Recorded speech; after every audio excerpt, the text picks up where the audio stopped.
Hi, everyone. Harry here to talk about Trump's emergency motion before the U.S. Supreme Court to try to get the Merchan sentencing put off calendar for Friday. We knew this would probably be coming, but he, in a sense, jumped the gun.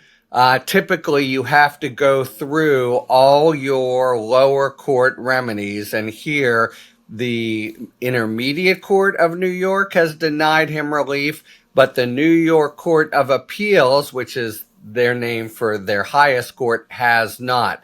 However, they have filed a motion in the New York Court of Appeals, and there is precedent for doing that simultaneously with seeking review in the U.S. Supreme Court when there are emergency circumstances, which they are saying exist here. I think they do exist here because of the nearness. We're 48 hours away from the scheduled sentencing.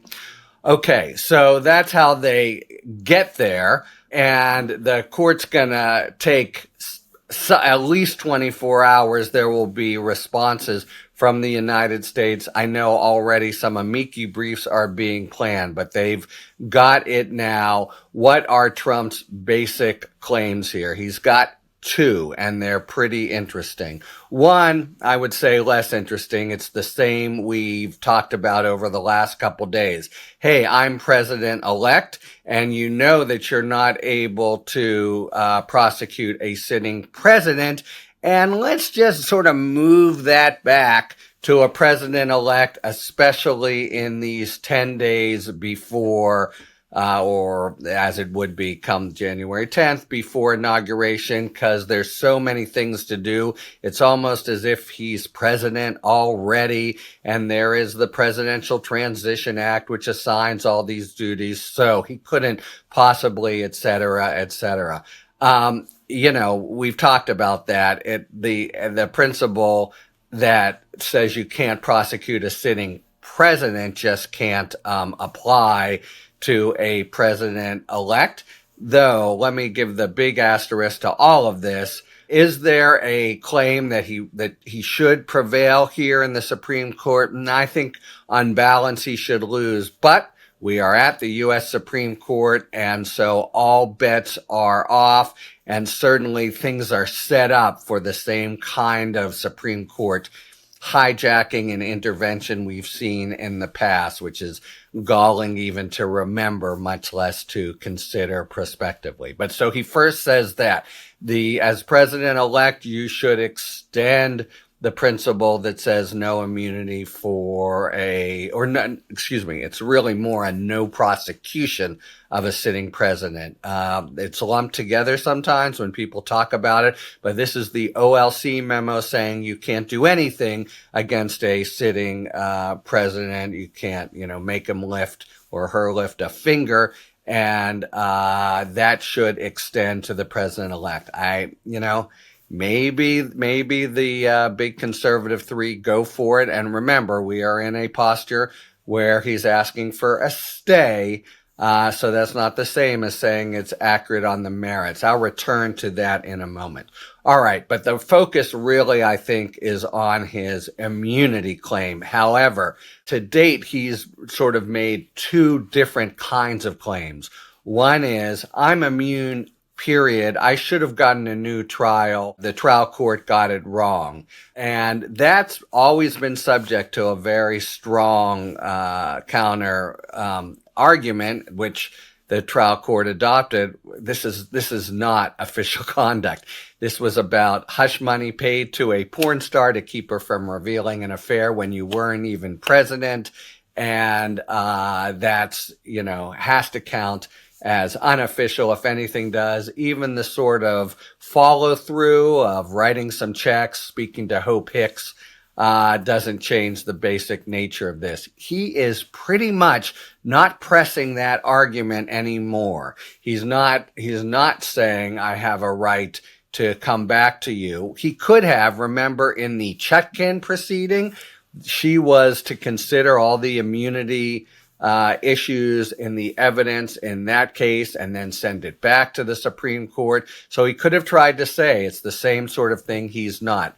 Rather, his lead argument here and what the focus is going to be is there was evidence that was admitted at the trial that violated the Supreme Court's immunity holding. And remember, this is the most expansive part of a wildly expansive opinion where the court goes through its immunity discussion, such as it is, and then says pretty much as an afterthought, and it follows that if you can't prosecute someone criminally for this conduct, you can't introduce evidence of the conduct either. So if there's a piece of conduct that it concerns his core powers or otherwise would be immune, you can't even introduce it at trial. This is where Justice Barrett parted company with the majority, so it was 5-4, and it doesn't follow.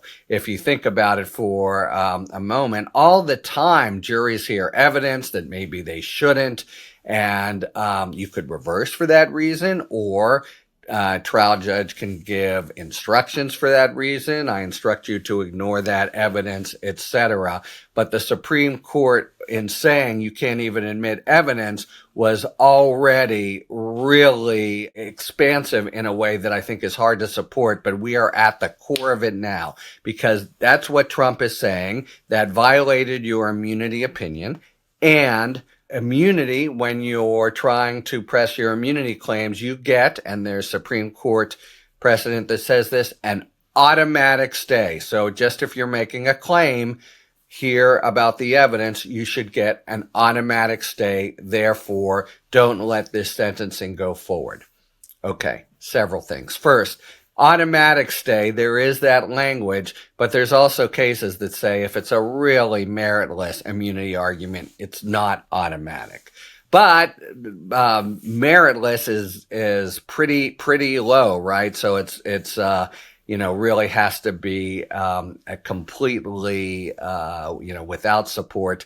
I don't know if the Supreme Court would say that. You have to imagine they're going to be sympathetic to him. Much more important, however, they said this about evidence, and the evidence is a basically different point from the immunity overall. When you're saying I'm immune, I shouldn't stand trial, your very right is not to be subject to these extended proceedings, as the court says.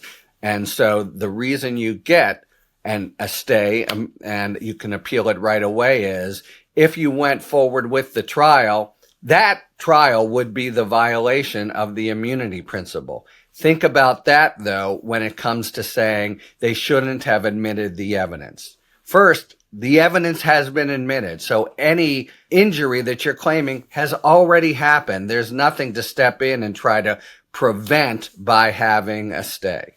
Second, all you need to do, it's like any other claim that evidence was improperly admitted.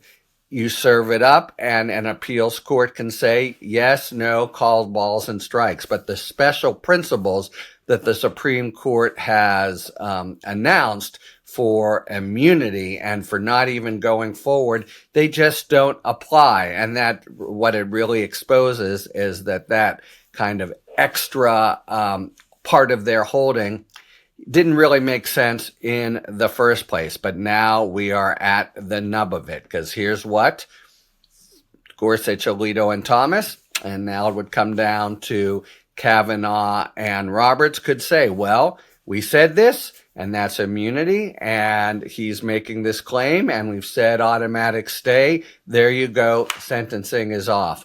A thoughtful court, a fair court, I think, would not do that. Among other reasons, putting it in the language of a stay, the special showing you have to make to stop the music of an ongoing criminal proceeding, there's no irreparable injury here. That's what you have to show. If it even went forward, I would be irreparably harmed.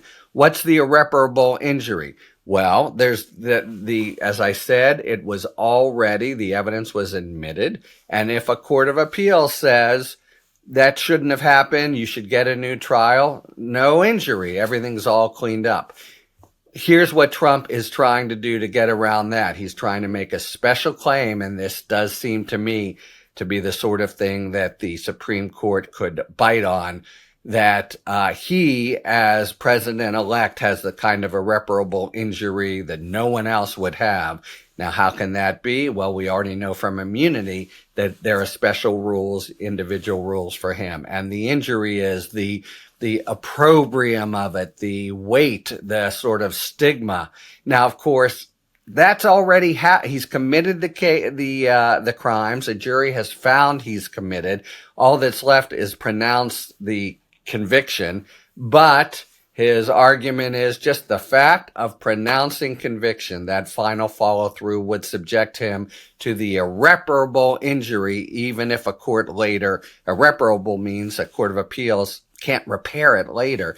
So if that happened, it would be this, terrible reputational integrity hit, well-deserved, of course, but that's a side point, on the presidency, and that's what makes it irreparable. So there are several kinds of steps to the argument, all of which, to me, or most of which, don't really hold up and don't hold up together. But is the table set for the Supreme Court to intervene again and do the last little bit of cleanup, you could call it, disinfectant of Trump's odious behavior? Yes, I think it is. It's the kind of thing that you can see, though, there could well be support. And what they would say is basically, okay, shouldn't have admitted this evidence. That violated our immunity principle.